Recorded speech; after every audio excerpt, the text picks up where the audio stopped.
On je vedel, da sem jaz nek glasbenik, ni pa vedel, kaj pa ta moja glasba pomeni. In je tako malo me je žalo, da to nihče ne posluša. Črn tulipan je to presves. Se veš, kako so oče pa sin, to je. Zmer hoče biti malo drugačen od očeta. Sem jači od tebe. Pa ne sem to, pač itak valjda nočeš biti tisti, ki fotor, ne, razumeš, ne. To pač jaz nisem hotel biti tisti, ki moj fotor, ker je pač bil tak, ki je bil.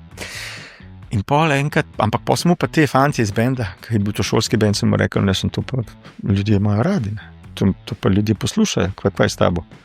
In pol sem v bistvu drugi nekako naredil ta klik v glavi, da je prišel pol, ki je bil konč 8. razreda, 14 let star je rekel, oče mi pokažeš akorde, se krvilco spustil, ko se je pa zgodil. In pol se pač smo ga dali takoj v uk in pol je v 3 letih on rad, toliko je študiozno začel to kitaro študirati, 4 ure na dan vaditi, pa se je zgodovina sama napisala. S temi istimi fanti, šolskim bendom je pač, to je ta bend.